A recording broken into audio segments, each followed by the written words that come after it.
It works. It's real simple. We're actually going to take big molecules and turn them into little ones. And here's how it's happening. The fuel's chemical energy is stored in the hydrocarbon. In this state, the hydrocarbons do not burn completely, resulting in carbon, soot, and harmful emissions because they're big. They don't burn all of it. Okay? So with the fuel maximizer, which is a catalyst, it breaks apart large particulates over here and accelerating the chemical reaction of the fuel, thus liberating its chemical energy. So here's what's happening. These here, some of them aren't burnt completely. So in the system, they re-enter the fuel the second time, and this is called through an EGR valve, exhaust gas return system.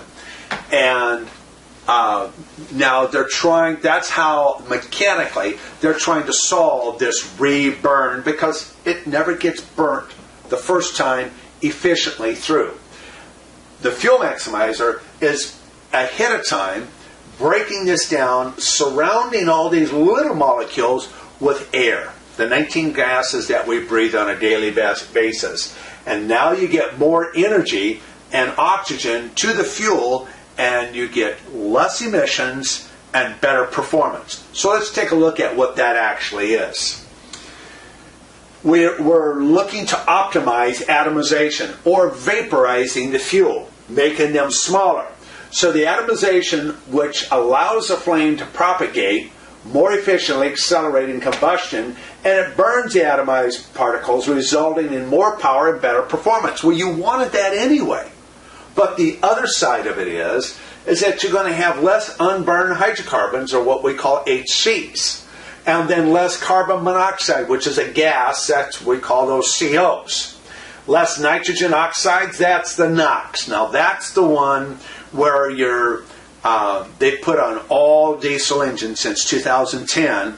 They call them SCR, Selective Catalyst Reduction System. Well, if you don't know what that is, you're going to know what the byproduct is, because you have to put what they call DEF, DEF, diesel emission fuels. And all that system, a very expensive system, is put on all diesel engines since 2010, and that is to lower NOx.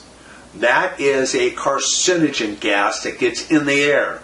And the EPA and CARB and AQMD and a whole bunch of evaluating federal agencies and so on have figured out, we better lower this one. It's going to be better for all of us. And they've done a good job doing that. Now, what our product does is that we lower NOx while it's still in the combustion chamber. What the industry is elected to do is lower NOx by an expensive system. So if we lower it here, you have less DEF that you have to burn in the system. We're going to cover more of that in just a little bit. So yes, we're going to lower emissions per unit of fuel burn and dramatically reduce the ash and the unburned carbon.